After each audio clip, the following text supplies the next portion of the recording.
This episode of EMS One-Stop is brought to you by Lexipol, the experts in policy, training, wellness support and grants assistance for first responders and government leaders. To learn more, visit lexipol.com. That's Lexipol.com. Hello and welcome to another edition of EMS One-Stop. I'm your host, Rob Lawrence. And don't forget, these days you can listen to us on the podcast platform of your choice. And also you can see us on YouTube. And the advantage of seeing us on YouTube is that not only can you see our faces, but also the images, graphics, charts, graphs, etc. that we put on to support the discussion. So if you're listening to us, then go over to YouTube and actually watch and see. Now, today we're talking about emergency management. We're talking about emergency response. And we're talking about how you deal with the largest non-nuclear explosion ever. And if you haven't got any clues to that, that's the port of Beirut in 2020. And to help me tell that story, I'm delighted to welcome my guest, Dr. Shawky Amine Eddine, who is the Director of Planning and Development and the Assistant Medical Director for the Lebanese Red Cross in Beirut, I'm assuming. Shawky, welcome. Thank you. Nice to be with you, Rob, here. Yeah. So first of all, before we get into the Beirut port discussion, talk about how EMS, and this is actually part of an ongoing series that I've been doing, but talk about how EMS works in the Lebanon. Okay. So in Lebanon, unfortunately, we do not have a government-led EMS system. So in Lebanon, the Lebanese Red Cross is mandated by the Lebanese government to provide access to pre-hospital healthcare services. And the way the EMS functions in Lebanon is a bit weird because our system is led by volunteers. So the way we do this is that we have, so Lebanon is a relatively small country. We're talking about 10,452 square kilometers. And to cover the whole area, we have around 47 EMS stations all over the country with volunteers who have their own jobs most of the days and who get a training that covers first responder level, emergency medical technician basic level, in addition to some NAMT courses such as PHTLS to be certified as emergency medical practitioners. And then afterwards, they start responding to emergencies. This is done completely free of charge. So the service itself is delivered for free. And at the same time, the volunteers provide their time also on voluntary basis. The way all these stations are connected is via 4 dispatch centers that are present in 4 different areas in the country. We use the same or standards very similar to the United States. We use an American system in terms of dispatch with all callers interview and then dispatching, followed by a curriculum that has been benchmarked with an AMT in order to provide the emergency medical technician basic scope of practice, in addition to the use of electronic patient care reporting. All of this is being overseen by a group of medical directors who support in providing clinical oversight and clinical support and approving clinical guidelines and providing standing orders, in addition to ensuring quality improvement via the review of electronic patient care reports and ensuring to what level we are adhering with clinical guidelines. Excellent. It's exciting to hear that you're working very closely with NAEMT in that. And also, before we started recording, for full disclosure, we realized we also had a connection in our good friend, Jerry Overton. Jerry, of course, is the Dean of the National Academies of Emergency Medical Dispatch, also international man about the EMS town. And of course, Jerry brought me to the US, but he has played a major part in the development of the Lebanese Red Cross, right? Of course. So Jerry has been supporting the Lebanese Red Cross since 2012. He supported the development and the rollout of the first EMS strategy in Lebanon. And since 2012 up to today, he's been providing some great support for the Lebanese Red Cross and reviewing and updating its EMS strategy, and actually overcoming. He's the brain whenever we want to overcome any challenge that we have, or whenever we are facing some issues here in Lebanon. Fantastic. Jerry, if you're listening and watching, you are, sir, a global legend. Now then, let's move on to the 4th of August, 2020. Of course, if you think back then, we're in the height of the pandemic globally. So there's problem number one. Problem number two, you have a warehouse full of ammonium nitrate fertilizer slash, the basis of explosive. And it exploded. So why don't you just kind of just set this up for us in terms of what actually happened? Okay, so let's start. First of all, it was around 6:07 in the afternoon, so that's the rush hour. Everyone just coming out of their work, going back home. And again, this was Beirut, which is the capital city of Lebanon. So the amount of traffic was hideous, although we were suffering from a pandemic at the time. However, to set the story, like to give you the full oversight of what was happening at the time, Lebanon was not just a regular country doing day-to-day business. At that time, Lebanon was suffering from a complex crisis situation. So since 2014, Lebanon has been responding to an ongoing Syrian refugee crisis, being close land-wise to Syria. We had over 1 million Syrian refugees present in Lebanon, of which we had around 200,000 who are living in Beirut at the time, as per the UNHCR data.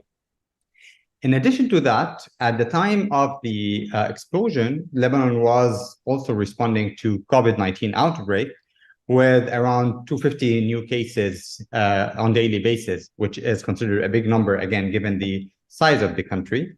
And at the same time, Lebanon was responding to a socioeconomic crisis where we had a huge devaluation of the Lebanese pound, which lost around over 90% of its value. And this has resulted in overstretching the healthcare system so thin, given the increase and the surge in the need for healthcare support, especially with COVID going on, with many people losing access to their to healthcare. So this was the current situation. And as you mentioned, the port of Beirut is present just in the middle of the city, in the center of the city.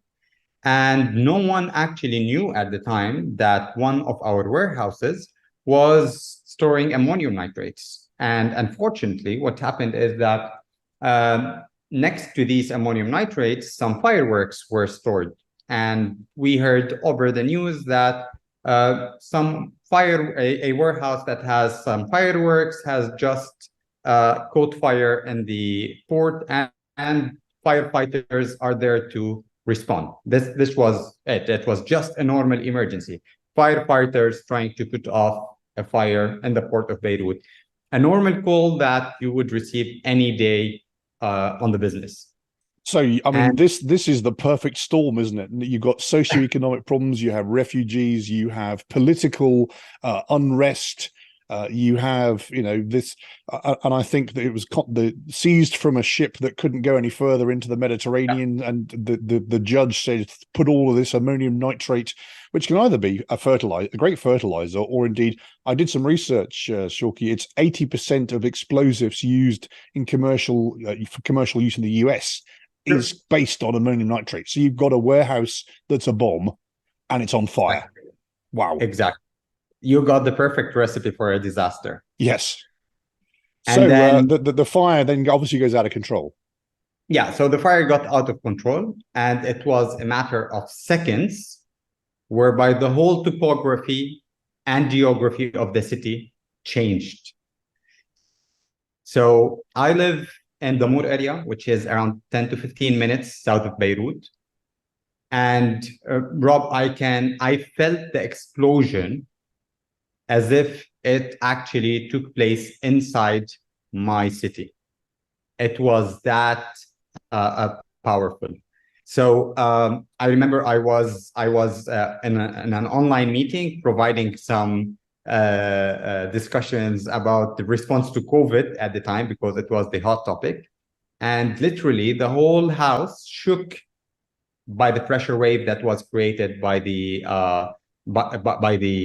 explosion. And this was not only the case in my city; it was the case miles away from the diameter. Like if you trace the pressure wave that was created by the explosion, you can see that it was felt miles away, and this really affected our perception of what's happening, because whenever an explosion happens, and we're used to having smaller explosions in Lebanon, unfortunately, it's never the same. But what usually happens is that our protocol says you ensure safety and then you send 2 ambulances. Unfortunately, at that day, we weren't able to locate the explosion. So I still remember I got the call. I was one of the commanders for EMS. So we got all the tactical commanders got the alert to check who can arrive. My area of the city, we still had access to the command center. So I rushed my car to the command center. I arrived around 17 minutes after the explosion. And by the time I arrived, I still remember we had a whiteboard, and our dispatchers were not able at like 17 or 20 minutes after the explosion to locate the exact site of the explosion. We were clueless because every single neighborhood was calling and informing us that the explosion took place in their neighborhood. We had over 30 different locations, each one claiming that the explosion was in their actual neighborhood. So I've had that discussion. Sorry, I was going to say, I've had that discussion in previous webinars where I talk about what I describe as the fog of war, right? It's all going on. You're sensorily overloaded. The information is coming in from every single direction. You don't have the time to process, to understand, and in fact, to discern. And that's the same thing all the way up the chain of command almost, because folk are trying to figure out, well, what, where, why, when, and how. And you had exactly the same situation there. Exactly. And even just to make the things more clear, so in 2005 in Lebanon, we had the assassination of the Prime Minister Hariri, which created some sort of a similar but much smaller scale, which triggered a response from the Lebanese Red Cross. And when the explosion took place, the houses of the current Prime Minister, the doors of the house of the current Prime Minister actually were destroyed by the explosion. So the first reaction and the first call that we got was from the Prime Minister office saying that this is an attempt to assassinate the Prime Minister. And I still remember that the first 2 ambulances before I arrived were actually dispatched to the Prime Minister residence, because it was thought that it was another assassination taking place. So by the time I arrived, and as soon as I entered the dispatch room, it was pure chaos, as you are just describing.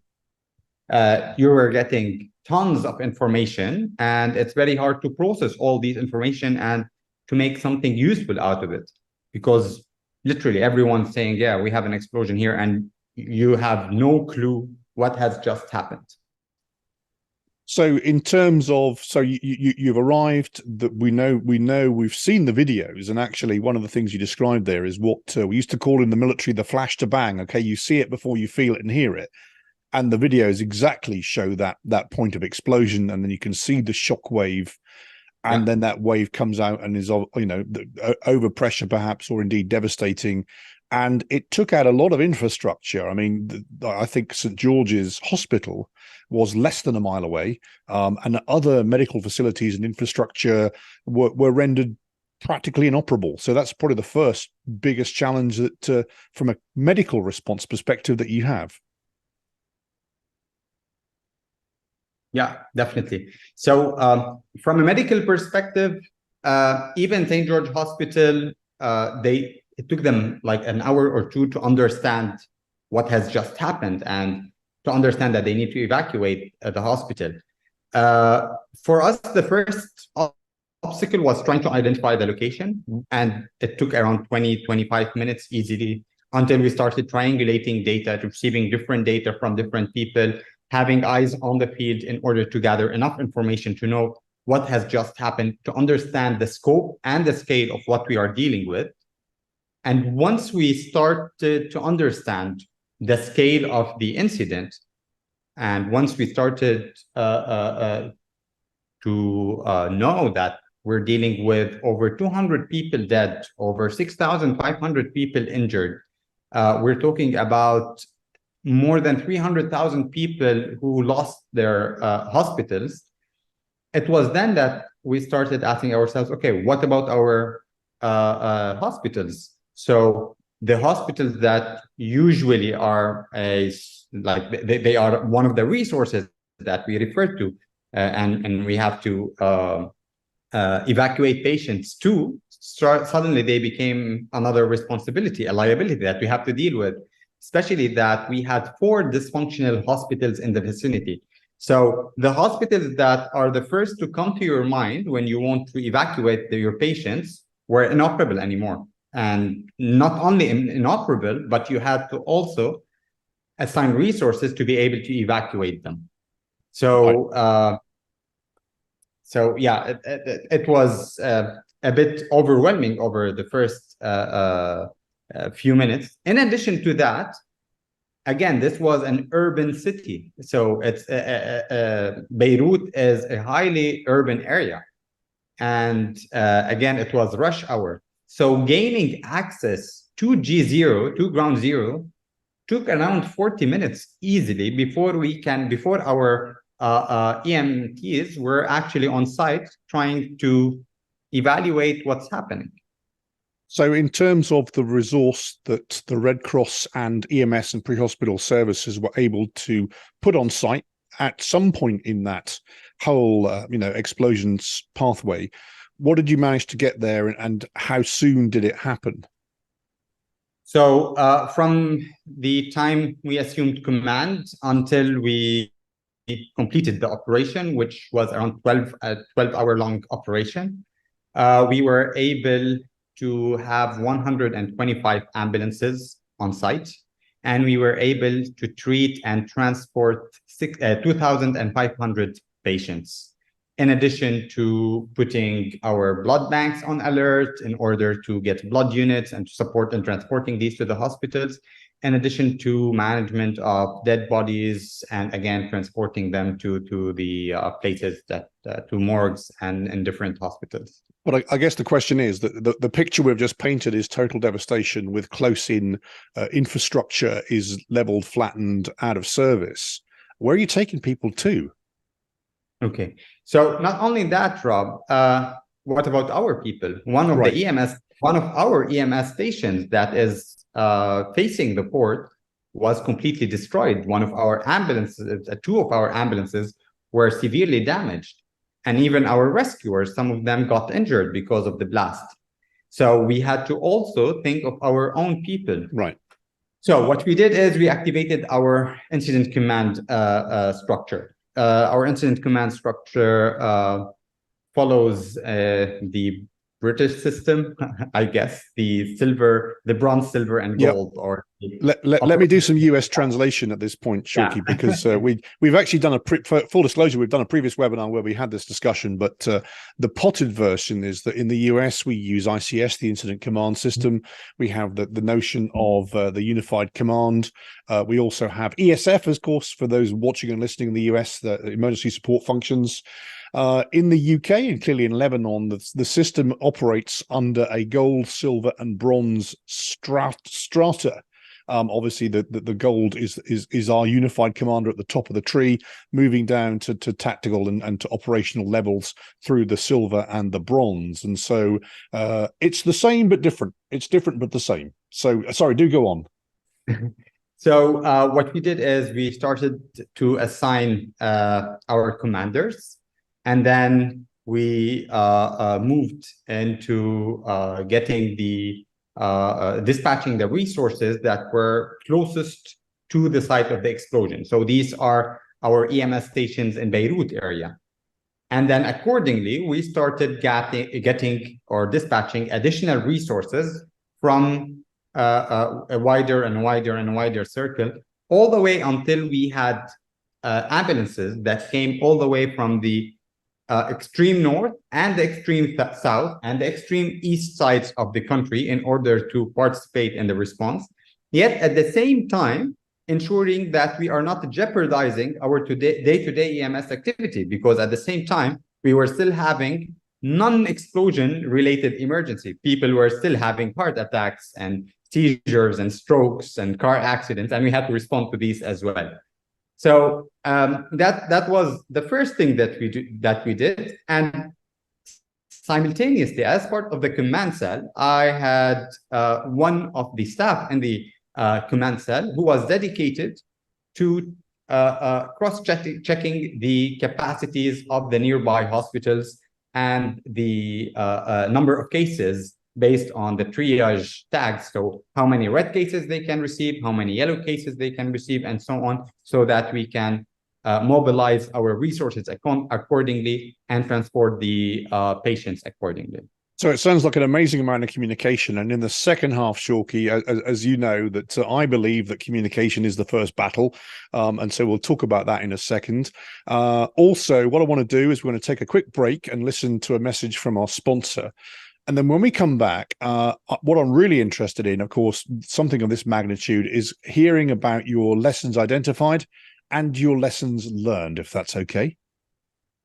Sure. So let's just go to a quick message from our sponsor.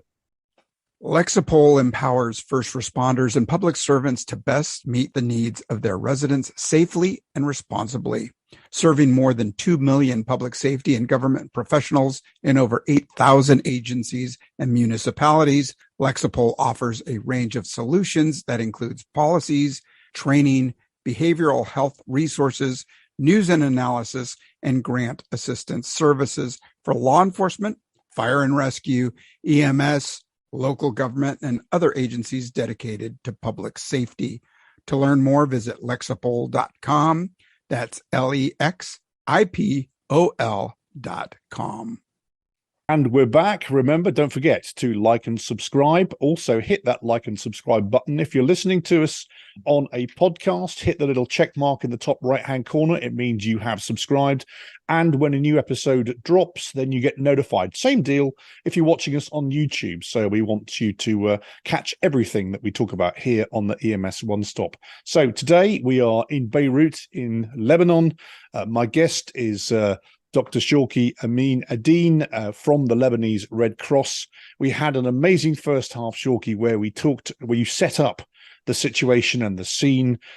There's some amazing similarities, why wouldn't there be, between every disaster we've ever been involved with in terms of gathering the situation, the fog of war, getting the resources, realizing that our infrastructure perhaps isn't there. We have to think very, very quickly and very, very creatively. But what I always talk about when we have discussions about emergency management is the aftermath, and the fact that there's a lot of takeaways. There's a lot of lessons that we identify, and the identify is an important word there, and sometimes not necessarily lessons that we learn. In other words, that we actually can gather, can benefit from, and can then apply going forward. But you have come up with some amazing lessons, and I want to just sort of throw a few at you and ask you to really explain what you mean. So your lesson number one, Shawky, is don't fish in the same lake. What do you mean by that? Okay. So one of the common things that we do when we're responding to disasters or mass casualty incidents is that we have all resources, and then we have several commanders commanding the same resources. And when you have different people giving orders to the same resources, the same people, then what you end up having is absolute chaos. So, and this is part of the way we are trained on how to run mass casualty incidents. All the scenarios that we have, you have this perfect map of that talks about spatial scene organization, your staging area, and then your triage area, and then your transportation area, and all of this component. However, when it comes to real life, this, in addition to this spatial scene organization, you have the factor of time. And I genuinely believe that incidents of this magnitude are very dynamic. So things can change at any point in time. You can have additional data at any point in time that would change or alter your whole response. So the first thing, or the first lesson that we learned, is that in addition to managing the spatial organization of the team and having this these clear areas for triage and a forward point and staging and a CCS, you also need to manage the timeline of the incident. And we have discovered that in any major incident, your incident will go through 4 phases. The first phase is you're just after T0, when you have a lot of cases, you have very minimal resources. And we learned that here at this time, in this time zone, you just need forward point to provide only basic first aid and triage. So our first ambulances that arrived on site were not involved in transport at all, and they were managed by a dedicated commander. In the meantime, we were creating our scale-up in order to have additional resources. These additional resources had a different commander commanding them in order to ensure the proper transfer to the second phase of the response, which is the phase of surge of resources, which is the phase where you have a lot of cases, but at the same time, you have a lot of resources. And that is when you start your transportation. Coordination between the first commander managing the forward points and the second commander managing the transportation resources is of utmost importance. However, each one of these commanders had command over their own resources. So they were not fishing in the same lake. They were not taking resources from the same set of resources. And then the same applies as we move to the third phase, which is the stand down phase, whereby we were requested to do a lot of interfacility transport into specialized trauma centers and burn centers, whereby we had a third commander whose role was just to organize, coordinate, and manage a third set of resources. And this is temporarily organized, so in different times, in order to ensure this proper interfacility transport. Moving to the last and final phase of the incident, which is the normalization phase, whereby we were only supporting in the management of dead bodies and in search and rescue efforts, which again had their own commander and their own resources. So these 4 different phases of any incident should be managed by 4 different commanders who have command over 4 different sets of resources. Excellent. You make an excellent point there also about hospital capacity and flow. And we certainly saw this in my experience, the London 7/7 bombings, where in order to fill a hospital up, you have to, in the front door, you have to empty it in the back door. You have to make capacity. And therefore that requires, as you say, a second fleet of vehicles to take patients into step-down facilities, to move them into other facilities in order to allow folk to access the front. It's a perennial international problem. Now, lesson number 2 is factor emotions. Yeah, so we always, when we train our volunteers, we always use the scenario of Alpha Land. So Alpha Land is this hypothetical city where all disasters take place and where we do all our simulations. When you are responding to your home city is very different. Beirut is very different from Alpha Land. So although we always train our volunteers and we train our commanders, being the director of learning and development, I've been training commanders for like several years now. However, we always talk about moving to automaticity. So these are the first arrival team reactions. Tuck, tuck, tuck, tuck. These are the steps that you should follow. And we always try to remove the human factor, which is not helpful, because when a disaster strikes, your emotions will take over at some point. Once you start understanding that this is your home city, and you mentioned St. George Hospital being one hospital that was actually destroyed by the explosion and required actually evacuation. I did my residency and my medical school at St. George Hospital. So I had a lot of friends and colleagues there, a lot of memories. So when I got the call that St. George Hospital requires requires evacuation, being not only a commander, but also a command instructor, it was a few minutes where I forgot all my training, and my only concern was, is it one? And we heard that there were victims and people who died at the hospital. It was, is there anyone that I know there?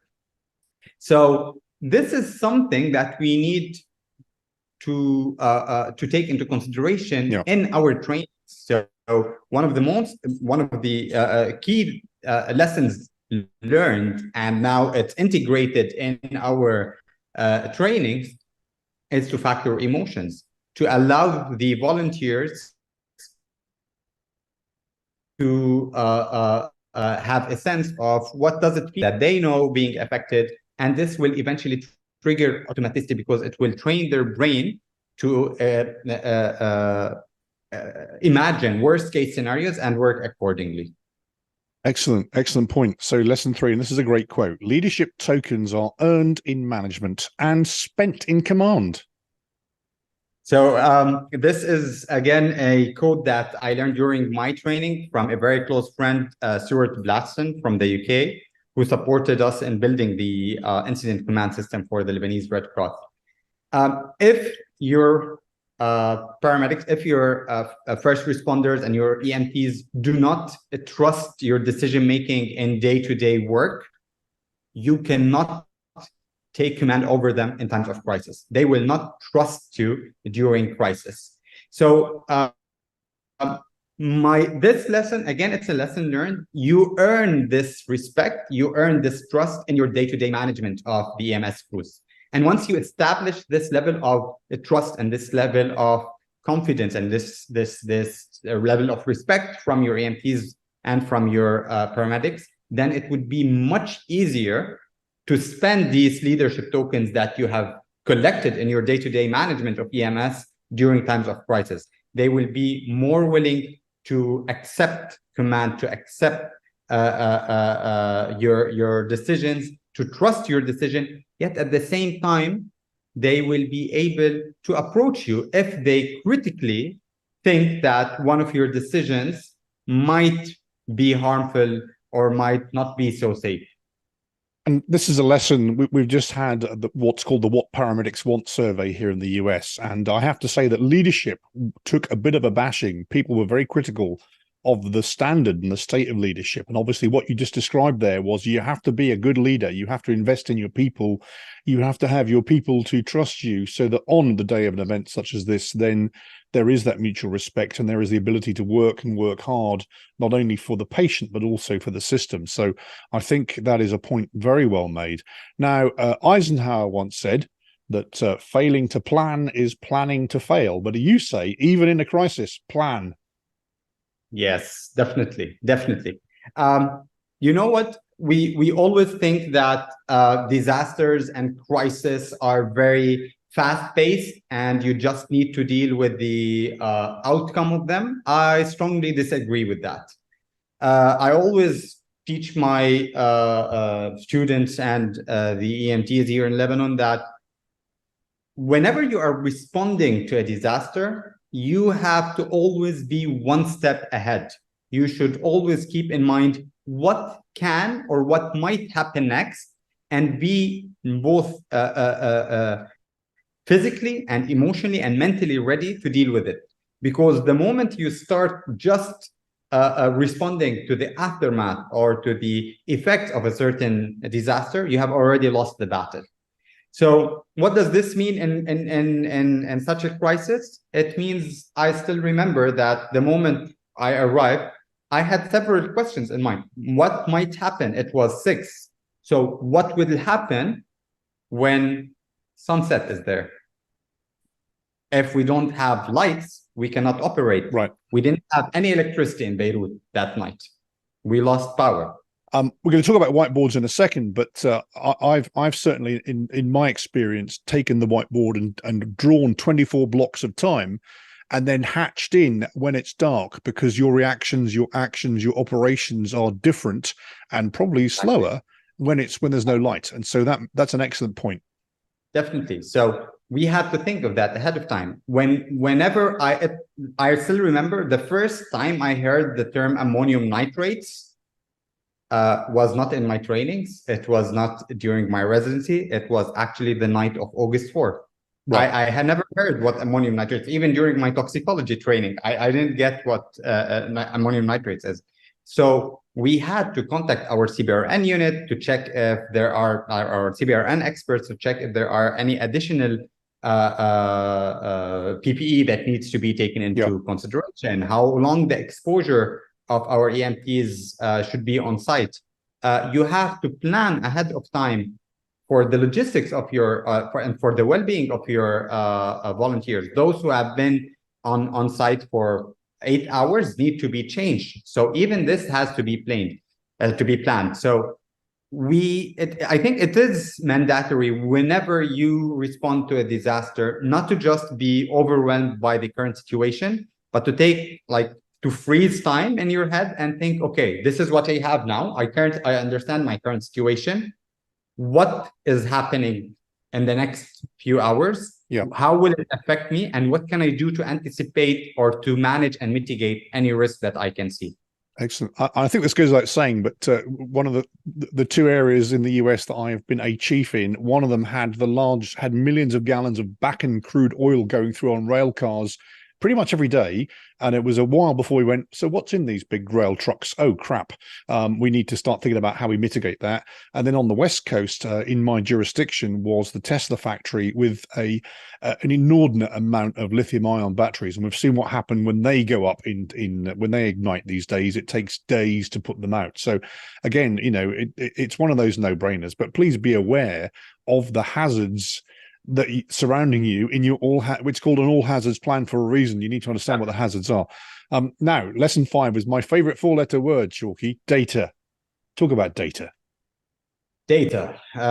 So again, whenever we do our trainings and our simulations, most of the times we use these very high-tech interactive boards and dashboards that would show you the movement and the GPS movement of your cars, and then you can have these very flashy figures and charts. I've been responding, Rob, to unfortunately, Lebanon is a place that is very rich in disasters. So since 2019 until today, probably I've experienced what a normal EMT would experience in a lifetime. From wildfires to floods to protests to civil unrest. Your professional career is measured in dog years. Then 1 year for us is absolutely. And one thing that I have learned is that in times of crisis, especially during the first hours, technology can and will fail you. And we have mentioned this. That needs to be on a poster everywhere, by the way. A whiteboard can go a very long way in times of crisis. So the way I do it, I have my whiteboard in front of me, and then I would have the key events, what has just happened, my current situation, which is a dynamic block that's being updated all the time by the command cell staff. I have my resources, my risk and opportunities, and then on the side, I have tasks and objectives. What are the tasks that I have given to everyone? And what's the progress on this? And then at the bottom of that board, I have a very long arrow, which is my timeline. And my timeline is all the planning. What will happen next? And the moment I sit, so I'm not allowed to touch a phone. I'm not, as a commander, I'm not allowed to touch the board. I sit and I see it. I can see at any point in time, if my boss calls and asks if he wants to go and tell the media about my operation, I can provide data in real time about what's happening, because everything is on that whiteboard. I know exactly what happened so far. I know my current situation, how many people are responding. I know what are the risks right now. I know what are the opportunities that I have, and I can follow up on my response plan in terms of following the objectives and who is doing what and what's the expected time to achieve that specific objective. And at the same time, I can plan ahead of time and keep going. So data is very important, and it's not only important to have data because you will be flooded with huge amounts of data. What's more important is to filter that data, make use of it, and visualize it in a way that works for you, and in a way that you can understand, analyze, and deliver. So you made an excellent point there, and obviously it's one of situational awareness that as the commander, the closer you're in, the less view you have. And so sitting back, taking in the bigger picture, some people call it the helicopter view, the 10,000-foot view, etc., allows you to be more situationally aware, to gather the situation and to make and take those command decisions, which in fact is your lesson number 6, of course, decision making. So for me, the lesson related to decision making is that command is all about making hard decisions and then standing liable and accountable for these decisions regardless of the outcome. So this is what command is about. In times of crisis, when you are responding, you don't have the luxury of calling your boss to negotiate what would be a politically correct decision to make. You don't have the luxury of time. So you will need to make decisions on your own. What matters is that to stick to your standards, to international standards that you have learned, to your training, to remain flexible in terms of your decision making, and as much as possible to rely on data. So if you have the data, if you can visualize it, then you can base your decisions on data. But what's most important is to know when to ask for help. If there's something that you do not know, just don't make rushed decisions just because you need to make a decision. Ask for help when you know that there's something beyond your field of expertise or beyond your areas of knowledge. Excellent. And that leads nicely into, again, your lesson number 7, that you are not alone. Of course, coordinate and communicate. You are not alone. So whenever you are responding to a mass casualty incident, you will have plenty of resources there. Hospitals, security forces, other responding agencies. You need to work with these together. So you need to move from competition, which is normally the case, unfortunately, in many of these places, into coordination and collaboration to ensure the best outcome for the victims of the incidents. And this means co-locating, coordinating, communicating, and jointly understanding what are the risks so that you can have altogether a shared situational awareness of the situation at hand and accordingly make use of the available resources in order to avoid duplication. And a great example of this is what happened with the St. George Hospital. So by the time we were informed about the situation of St. George Hospital, it was a joint effort between us and the hospital staff in order to ensure a proper evacuation of one of the biggest university hospitals in the country with over 350 beds and 350 patients, including ICUs, COVID units, pediatric ICUs, neonatal ICU, and so on. So when you actually join efforts and have situational awareness of what's happening on, you can plan accordingly and mobilize your resources accordingly in coordination with other responding agencies to be able to manage the response. Excellent. So lesson number 8, and I've been waiting for this one to come along because it's vitally important, but it has to be in there somewhere. Rescuers' well-being is a priority. We've been through the pandemic. We realized that all of our people putting into the situation, whether it's dealing with massive amounts of COVID death, whether it's dealing with lots of natural disaster, or whether it's just dealing with the call volume that's going on. Certainly in the US these days, we are being overfaced with demand. And so well-being is important. The well-being of the rescuers is as important as responding to any emergency. So it's of utmost importance. I think it's our responsibilities as commanders to identify signs of burnout ahead of time. And I was mentioning planning like a couple of minutes ago. So when you plan, you need to plan for the well-being of the rescuers. People cannot go on the job for 12 hours responding to such an incident, and at the same time, we expect them to have and to perform in the same level of proficiency and in the same level of competency as like 12 hours into the response, specifically as they were expected to behave at time 0 of the response. So in order to avoid burnout, I think it's very important to plan for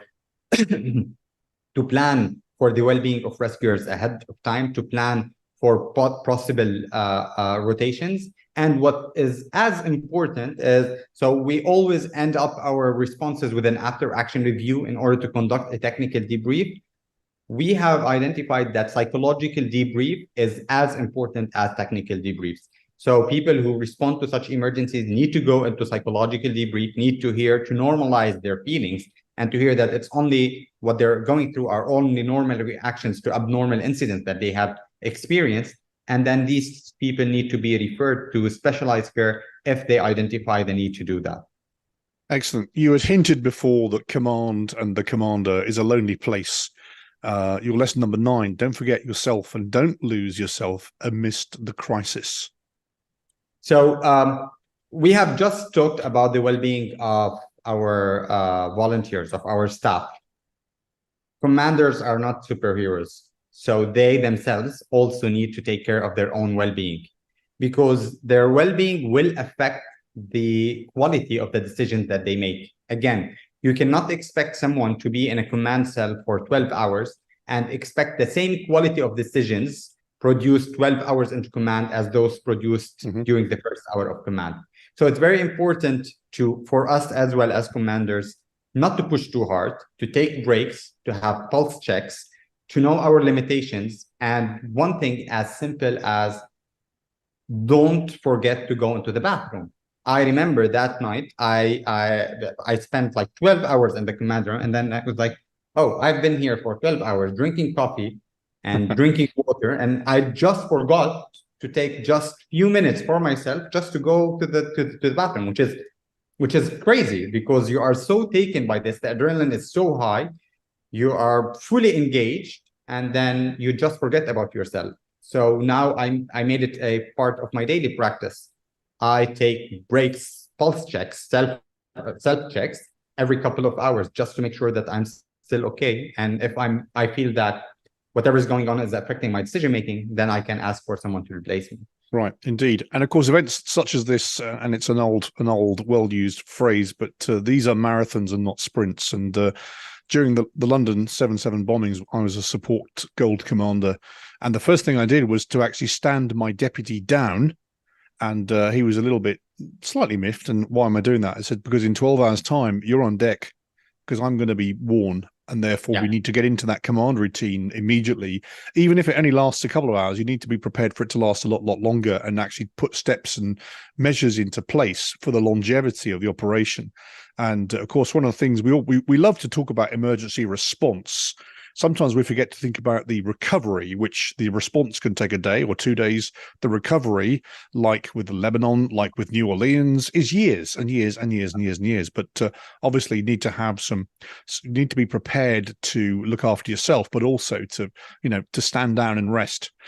Lesson 10, very important, I think. And they say that, the inquiry begins, or the investigation begins at the same moment the incident does. And so people are looking and trying to learn, but I make mistakes. Yeah. So I think this was a very important lesson for me. It's accepting that we will make mistakes and learning how to admit, accept, and learn from our mistakes. A couple of years ago, I was in Doha attending a conference, and I remember Dr. Henry Marsh, one of the greatest neurosurgeons probably in history, was there as a keynote speaker, and he had a slide. I remember it was a black slide that had only few words in white, and it said, "I make mistakes." And then we were like, "Oh, this is Henry Marsh. Henry Marsh doesn't make mistakes." And then this was followed directly by another slide which said, other people are better at seeing my mistakes than I am. And this is so true, because when we are in command, we assume that we are invincible and invulnerable, and we're just the tough guys making all the decisions. And then things start hitting you when you go into the after action reviews, and you go play that a timeline of incidents and events and your decisions, and you try to review every single decision that you made. And this can be really harmful for your mental well-being. So I think one of the key things that we need to teach our commanders about, and we need to train our commanders about, is that it's okay. It's only normal to make mistakes. And what matters is to learn from these mistakes and to use them in order to improve your future responses. And that's why, for example, for us, we did multiple evaluations. I remember at least 2 of them that were conducted by external people. And I was always asking, what could I have done better? And then the right question was, what did I learn from this? And what will I do differently next time, rather than what I could have done better in the past? I think that obviously is the last of your 10 points, but I think it's vitally important to think about that for a second, because, in this day and age, that process of after action reviews also leads to witch hunts, to focuses of blame, to, lawsuits, etc. But of course, an organization cannot learn unless it looks deeply into what just happened. And then, I'll talk about lessons identified versus lessons learned. We identified what went wrong, but we singularly failed to learn from it. And so therefore, we will continue to carry the errors forward into the next event. And so you make excellent points, and we must learn. And then how do we learn? Well, we identify the issue, and then we drill, we rehearse, we practice. If necessary, we realign our operational manuals, etc., etc. But we have to do that in order to evolve. Otherwise, we just, isn't it the definition of madness, doing the same thing continuously and getting the same results? And so, I'm glad you ended with that. And obviously, the recovery, I mean, we're only in the grand scheme of timelines, we're not far out from this explosion. And so how has the recovery gone? So I would speak from a personal perspective and then from an organizational perspective. Right. For me, I do believe the after action reviews, the evaluations helped me a lot, in addition to the psychological debrief and all the support that I got. In terms of the organization itself, a lot of learning has been integrated already into our protocols.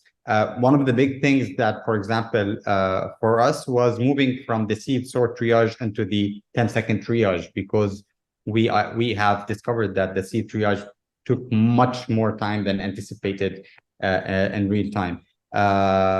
We have started taking into consideration more activities related to our dynamic, how to manage dynamic incidents. In terms of communication was one of the lessons identified in most of the responses that we have taken. Nothing has been made to address it. So we always say it's a lesson learned, but it was never learned. It was always the same issue.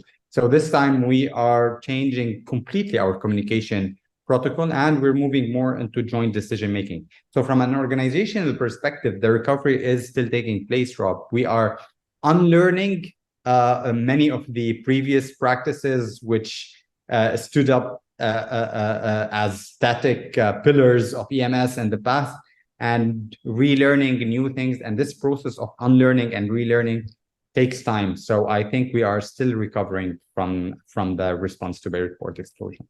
Excellent. As we come to an end, Shawky, I'm going to ask my classic Rob ending question. Is there anything I've forgotten to ask you, or anything you need to tell us in conclusion? I think that's it. It was fantastic to talk to you about this, Rob. Thank you. Thank you. So if we want to follow you, I know that you're active on some social media, but how can we keep up with you and your work? So I'm active on Twitter at Amine Eddine, and on LinkedIn, Shawky Amine Eddine. Wonderful. So if you're listening to this on a podcast, what an amazing discussion we've just had. If you're watching this on YouTube, and this is a message to you podcast listeners, Shawky has sent over his slide deck, and so you're able to see some of the images and graphics from that day, and obviously Shawky's takeaways, and so you can consume that and enjoy that. So that's been another fantastic edition of EMS One-Stop. I'd like to thank my guest, Dr. Shawky Amine Eddine. Shawky, thank you, sir. Thank you, Rob. Thank you for the opportunity. Don't forget that you can keep up with me on LinkedIn. Just look up Rob Lawrence. Also, I'm on Twitter at UKRobL1, and you can keep up with stuff there. Everything that we've talked about will be in the show notes, the links, etc. And so for now, that's been another edition of EMS One-Stop. I've been your host, Rob Lawrence. And until next time, bye for now.